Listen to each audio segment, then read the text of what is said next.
Throughout history, people have the assumption that anarchism is against human nature.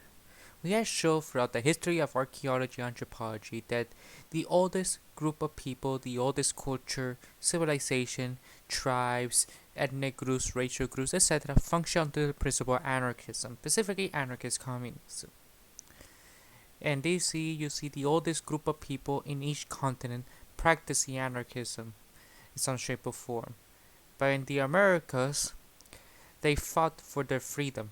In fact, there's only been one successful indigenous revolt in the history of the Americas by the Pueblo people, who are the oldest currently existing indigenous group in the Americas, who live under the principle of anarchism. And the only successful indigenous revolt in the Americas was the anarchist revolution.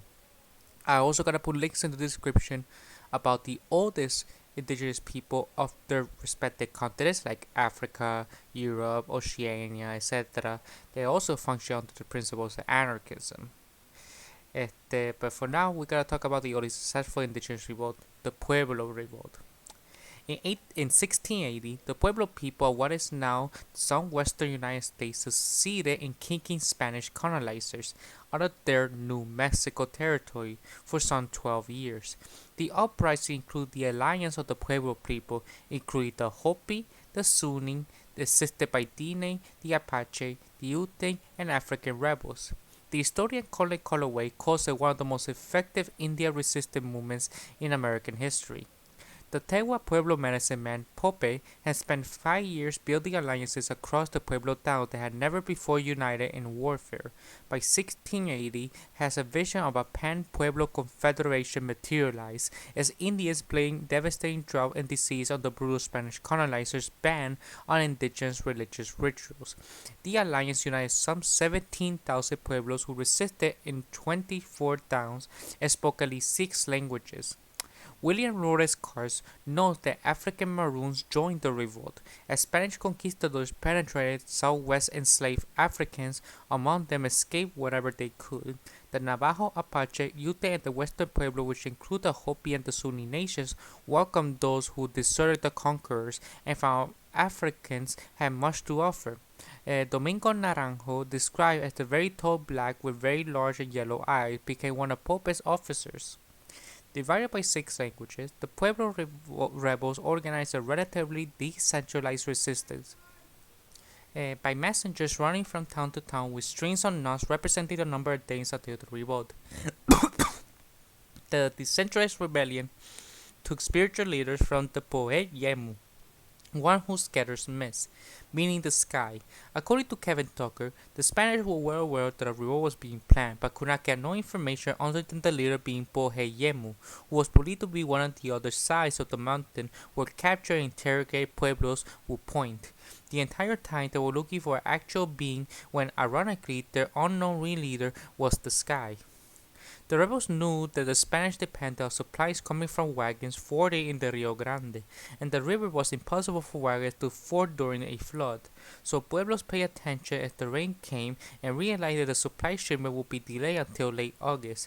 They decided to strike the Spanish on 10th of August, as the Spanish were running low on supplies and the new shipment was.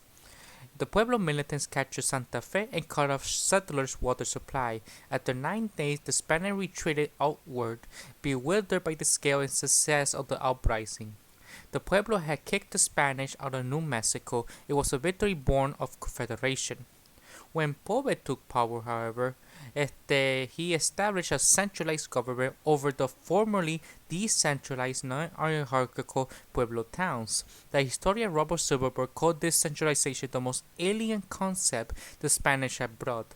As the Pueblo governor, Pope moved into the Spanish governor's former palace. He enslaved Pueblos who had refused to join his rebellion or who deposed him. Sounds like Lenin, Stalin, Mao, Trotsky, or any other Maoist or Marxist-Leninist guerrilla groups like the Nasalai in India, or the FARC in Colombia, or the M19 in Colombia, or the Shani Panther Peru, or the Japanese Red Army, the German Red Army, the Symbionese Liberation Army, the Weather Underground, stuff like that, and the Black Panthers, etc.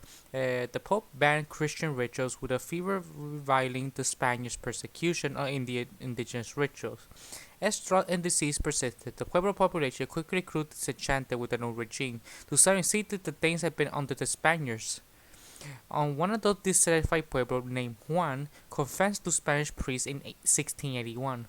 Juan complained that Pope banned Christianity, and he said that many pueblos felt the Spanish must come and gain the kingdom of New Mexico. When the Spanish finally did conquer the territory in 1692, they encountered little resistance by the centralized political power. Pope destroyed the fragile alliance that had helped establish among the Pueblo people. It shows you the warning sign: no matter how revolution you are, the moment you have hierarchy, it goes against the revolution.